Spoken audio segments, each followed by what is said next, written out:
Tinnitus is one of the most common service-connected conditions, but most veterans don't know what can be connected secondary to it. If you have tinnitus and you're wondering what conditions you can claim secondary to it, this video is for you. As a former VA rating specialist, I approved several secondary conditions tied to tinnitus. A lot of veterans don't realize how powerful tinnitus can be when it comes to secondary service connection. Today, I'll show you some conditions I granted secondary to tinnitus and why. Let's jump right in.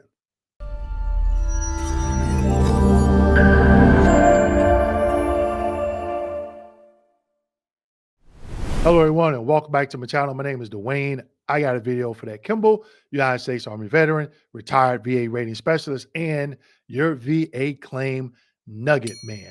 Before I get into today's video, make sure you go ahead and hit that like, subscribe, and notification button. Also, don't forget to click the link in the description section and pick up a copy of my new book, The VA Compensation Blueprint. It's time to win. So, today's video, what are some conditions I granted secondary to tinnitus as a VA rating specialist? Before I get into that, I want you to understand, I am not a medical professional. I'm not an audiologist. I'm not a mental health provider. So the information that I'm sharing with you today is based off of claims that I adjudicated and the VA regulations on the VA's website, okay? You always have to follow the VA regulations because guess what, people? They give us the answers to the test. We just have to go out there and find them, okay? So first, what is secondary service connection? What does it mean, okay? So before we talk about specific conditions, I need you to understand what secondary service connection actually means. And a lot of veterans get this wrong, but I'm gonna clear it up today for you. A secondary condition is a disability that is caused or aggravated by another service-connected condition. I bet you missed that. So I'm going to go ahead and say it again. A secondary condition is a disability that is caused or aggravated by another service-connected condition. Yes, the primary condition must be service-connected. Don't forget that, all right? So if tinnitus makes another condition start or makes an existing condition worse, that secondary condition can be service-connected with the right evidence. And it has to go through the process, okay? For every secondary claim, the VA needs three things. One, diagnosis. Do not forget to get that diagnosis. A nexus linking it to tinnitus. To include a medical explanation supporting the connection, which is the rationale. Now, I want to talk about the rationale because a lot of veterans think, oh, I just need a nexus and that's it. And they don't know what goes into a nexus. But don't forget the DBQ, all right? Also, the rationale. That's I feel that's the most important piece in the nexus. But let me know what you think the most important piece is in the, I'm sorry, not the rationale, but the nexus statement, okay? Here's a nugget, people. The VA no longer has tinnitus DBQs on their website, all right? But an audiologist can submit a physician statement, okay? Now, you can find not the criteria, but the regulation that has a physician statement in it is 38 CFR 3.326 subpart C, okay? So that particular 38 CFR has three parts. Look in part C, which is the last part, and it talks about physician statements, okay? So what is the first most common condition I granted secondary to tinnitus? Migraine claims secondary to tinnitus were very strong when the evidence lined up, okay? The evidence has to line up. Here's what I look for as a rater. And again, people, it's not what I personally look for, but what I was trained to look for by the VA per the VA regulations. Okay. Keep that in mind. It's just not me saying, oh, me as individual rater. All raters have to follow the same regulations. But do they? No. All right. Clear migraine diagnosis. Okay. You need that diagnosis. Medical records showing patterns of headaches triggered by tinnitus. Easy way to do this, people, keep a migraine log. Okay. Patterns and records connecting headaches with tinnitus and flare ups. A nexus explaining how the constant ringing increases stress, sensitivity to sound, or sleep problems. Okay. So if you go out and you look at that migraine DBQ, they'll have other like vomiting and some other things on there as well. So it's always good to look at that DBQ for that secondary condition that you're claiming. Okay. ENT or neurology notes supporting that relationship. Also, you do not want to forget, I'm sorry, to stress if it has an impact on your employment. Why is that important? Because that verbiage and information is in the 50% criteria. That's the nugget, people, okay? The physician has to address non-headache pain.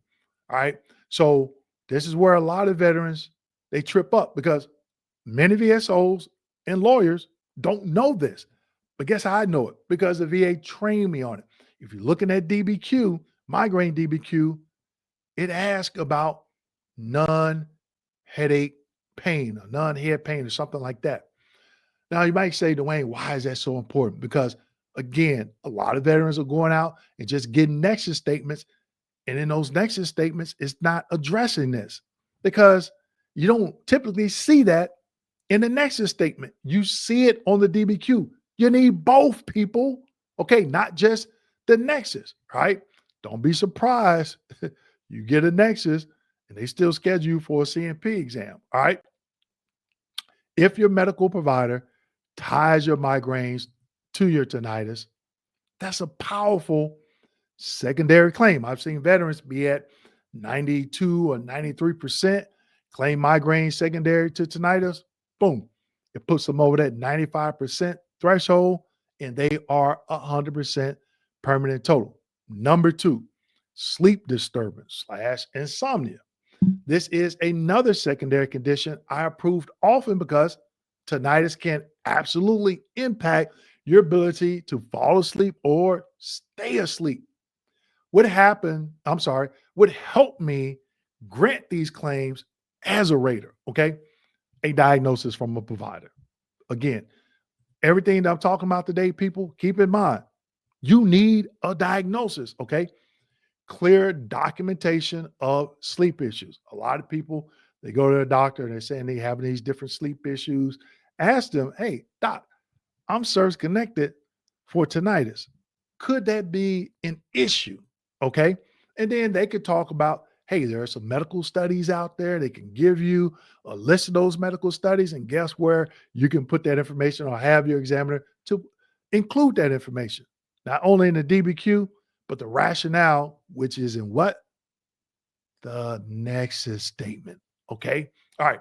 Documentation showing long-term sleep impairment due to tinnitus, a nexus that explains how the constant ringing disrupts sleep, creates racing thoughts, or prevents the brain from settling. I've seen this in nexus statements, people. Okay. I've seen it. That's how I know because I've seen it. And again, people, this is not a guarantee. It has to go through the VA claims process. Okay. Don't forget the DBQ if you're having your private physician to complete the exam. You're going to hear me say DBQ and Nexus, Nexus, DBQ, because here's a nugget, people. And before we get to number three, here's a nugget.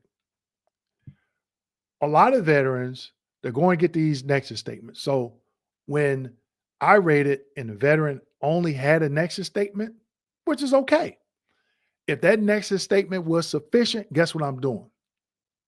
I'm still requesting the CMP exam because I need the residuals that are in the DBQ that matches up with the diagnostic code criteria, because that's going to determine, along with the evidence, do I grant you 0%, 10%, 20%, 30, 40, 50, 100, or whatever the case may be. So you need the DBQ, people. Don't forget that. That is a most intricate, important part of this. Okay. How is the rater supposed to know what percentage to grant you? Now, when I did that, when I requested that CMP exam, I did not request a medical opinion because a veteran already submitted a sufficient Nexus statement. What are raters doing that today? No.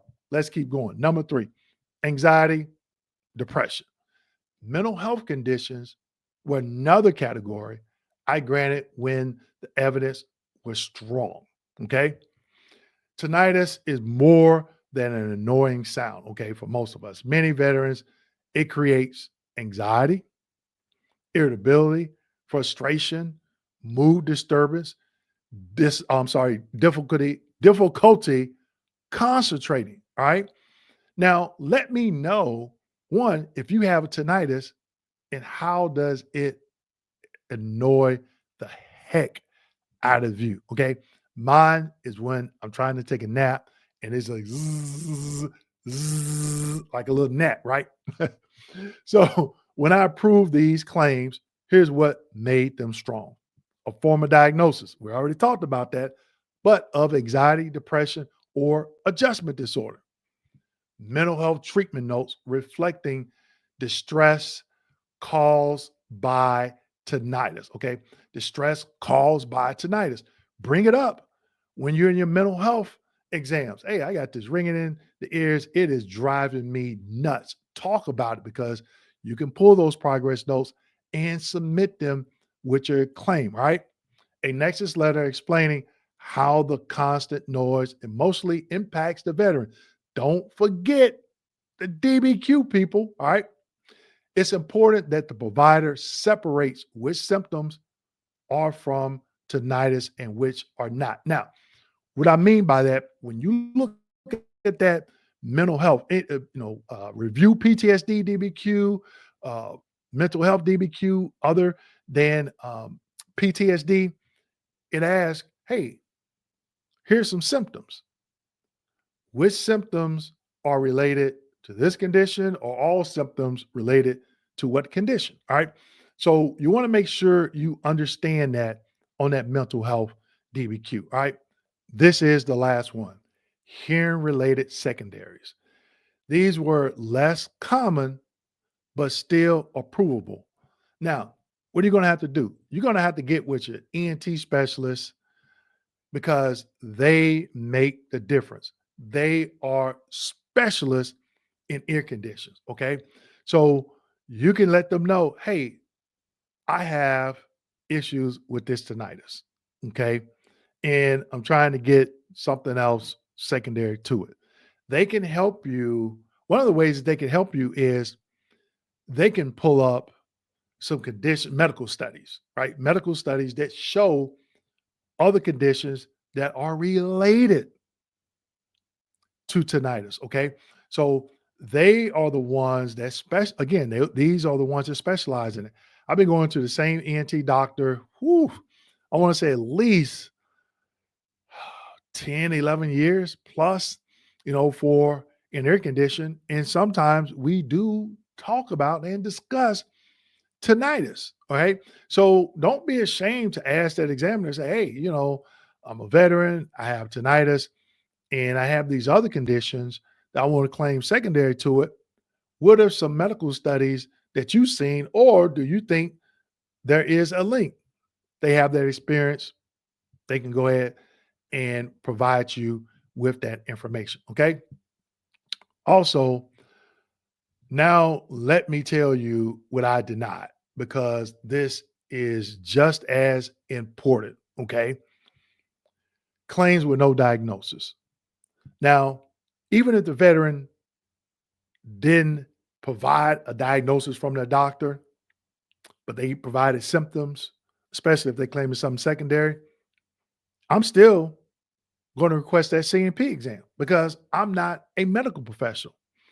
But I think, and it's just me, my own little opinion, your chances of that CMP examiner providing a diagnosis go down just a little bit. Okay. Not going to say it sways heavy in one way of them not giving you a diagnosis, because I've seen where the veteran didn't submit actual diagnosis but provided symptoms, and the CMP examiner provided a diagnosis. Now, I don't want to leave it in the hands of that CMP examiner. I want to go ahead and submit that actual diagnosis, because it's going to be hard for them to say you don't have a diagnosis when you actually do, and you got the evidence to bag it up. Okay. So whenever there was no diagnosis, I would still request a CMP exam secondary.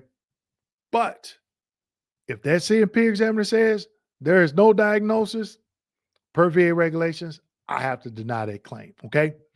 Nexus letters with no medical rationale, just a least as likely as not. The provider gave a conclusion, or has to give a conclusion explaining why. Okay. Claims with no DBQ. You heard me talk about it earlier. Veteran just submits the Nexus statement. Okay. Claims where symptoms were caused by another condition, not tinnitus.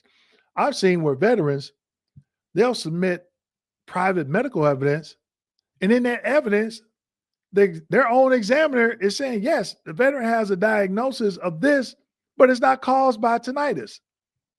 Key point, people, here's a nugget. Before you submit any evidence to the VA, especially medical progress notes or even mental health progress notes, you might want to take a read before you do it. Okay. Another one, inconsistent medical history or contradictory statements. I've seen this not only on secondary conditions, increases as well, especially mental health. Veteran gets treatment at the VA Medical Center, which is fine. But then they go to an outside doctor and get a DBQ, let's say for an increase. And with that examiner, their private mental health examiner puts in that DBQ, it's something totally different than what they're talking about at the VA mental health treatment session. Okay. Just keep that in mind. Remember, tinnitus alone won't justify secondary conditions. You need evidence, and you need a connection, people. All right.